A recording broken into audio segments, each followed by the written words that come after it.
Is it students? So in this clip, we're going to be going over some examples on how to calculate evaluate limits, different kinds of limits, rational functions, trig limits, and also limits of piecewise defined functions. Before we start, there's just one little quick arithmetic of involving infinity I'd like to go over. So foundation, we're just going to call it foundation. Foundational procedure. It's good to know how to do this. Let's see that you had a number. Let's say you had 3 divided by 0 positive. What does this mean? 0 positive means an infinitely small positive number. For example, 0.00000000000, as far as you can get 1. Okay, an infinitely small positive number. What happens when you reciprocate an infinitely small positive number? You get an infinitely large number, right? So another way you can look at 3 over 0, so that from the right is the same thing as 3 divided by 1 over infinity. When you divide 1 by infinity, you get an infinitely small number, which is exactly the same as this. So what I'm saying in essence is 0 from the right is the same thing as 1 over infinity. Okay? So if I do this algebra right, if I do this algebraic manipulation here, I multiply by the reciprocal 3 times infinity over 1, the final answer will be infinity. Okay? Now what if I had 3 divided by 0 from the left? What is 0 from the left? It is negative 0.000001, an infinitely small negative number. Okay? How can I express that using infinity? To express an infinitely small negative number is basically 3 divided by negative 1 over infinity. Okay? So it's just the opposite of that. So this is equal to 3 times negative infinity, which equals negative infinity. Alright? So what I'm saying in essence is anytime you have 0 from the left, you can replace it with negative 1 over infinity. They mean exactly the same thing. An infinitely small negative number, as small as you can possibly get. Okay? Alright, and also another thing I want you to remember is the sandwich theorem for sine, which basically tells you that the limit as x approaches 0 of sine x over x equals 1. Okay? I have a clip that goes over the derivation of this so you can verify this with the calculator. Alright, let's go ahead and try some examples. Okay? So for the following examples, the instructions we are to evaluate. Okay, evaluate.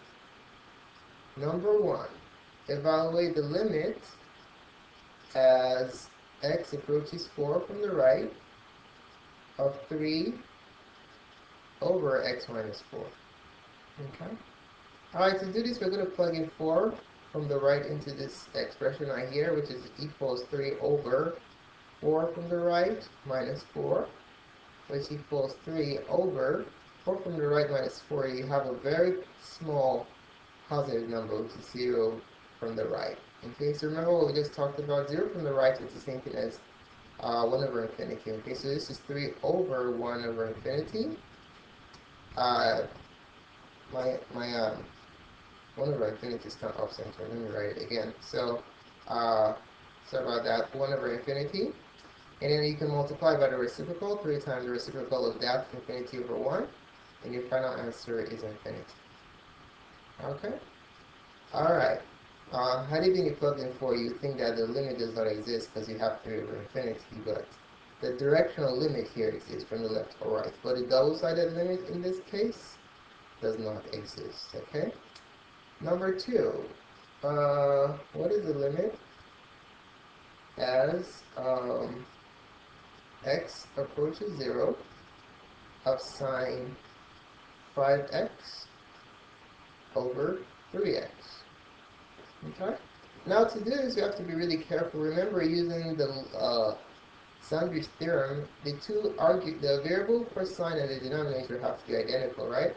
But if you notice in this case, the value that you're taking the sine of and the denominator are not identical, so we have to address that, okay?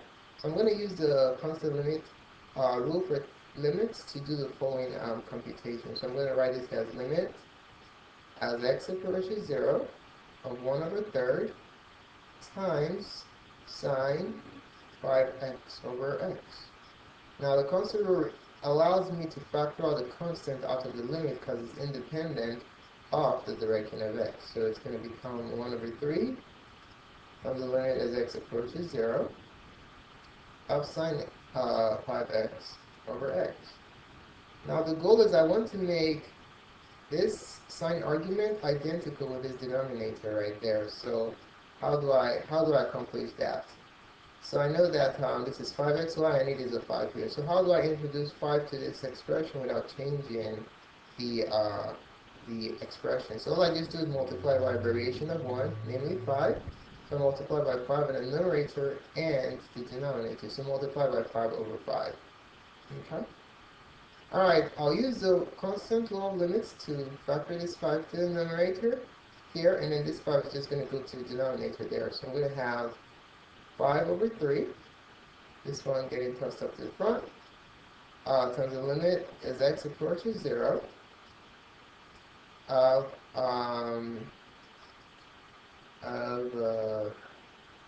sine 5x over 5x. Okay? Alright, you can now see that the limits are both identical.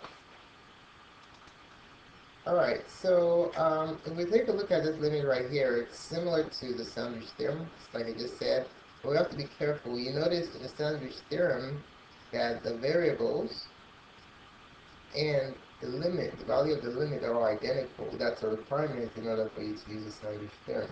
So let's take a look at this case we have here. This is 5x. 5x, they match, which is good, but they don't match. It doesn't match with x.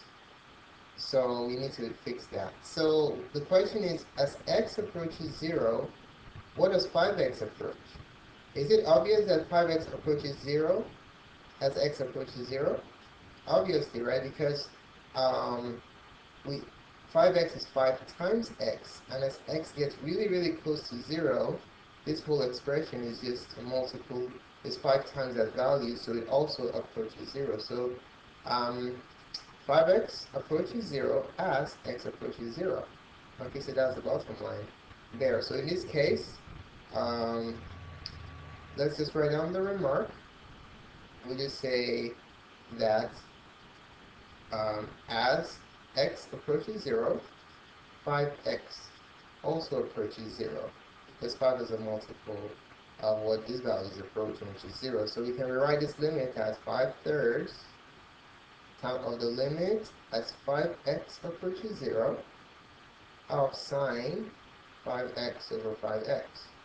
We can see that this and this all match. So now we can now say we can make a substitution. We can say let u equals 5x. So now we're going to have 5/3 times the limit as u approaches 0. As u approaches 0 of sine u over u. Okay? Equals, now we can now use the sandwich theorem. This whole limit is 1, 5/3 times 1, and then your answer is 5 over 3. Okay? Now, this u substitution just makes it clearer to see how this limit is in this formulation. If you do not want to make this u substitution, you can go from this right to here. You know, it's also correct because the where limit is approaching and then the arguments of sine in the denominator are identical, so that gives you the right to make the substitution. But I did this just to make it obvious or clear that it matches perfectly with the form of the sandwich theorem. So it always has to be in this form. This variable and the numerator and the denominator have to be identical before you can use the sandwich theorem. Alright, now let's move on to question number 3. In question 3, we are supposed to find the limit as x approaches pi over 2 from the right of secant x. Okay, of secant x. Now, if you know what the graph of this looks like, you can do this limit in a snap, but let's do it algebraically, and then I'll show you how to determine this limit uh, graphically too. So I'm going to use my identities rule, my reciprocal identity, to replace secant. So I'm going to have limit as x approaches pi over 2 from the right, 1 over cosine x. Okay? Now I'm going to make a substitution. We're going to have plug in that limit, so it's going to become 1 over cosine of pi over 2 from the right. So the question is, if you're approaching cosine pi over 2 from the right, what value is this whole function approaching? I know cosine pi over 2 is 0, right? But if you're approaching it from the right, what direction is that 0 approaching? Is it a small positive number or a small negative number? That's the question. So let's sketch the graph and take a look at what happens with cosine around pi over 2. Okay? So let's assume this is pi over 2 right here. You should know the graph of your cosine function. It starts from the max, and then it goes right through pi over 2, and through pi over 2 this way. Okay? Alright, so if you notice, if you're approaching pi over 2 from the right side, okay, this approaching from this direction is pi over 2 from the right. If you're approaching pi over 2 from the right side along this function, what is happening? You notice that you're going from the bottom up. You're going from the bottom up. So you're approaching a really, really small negative number. Okay? Because if you're approaching from this direction, it's 0 from the left, right?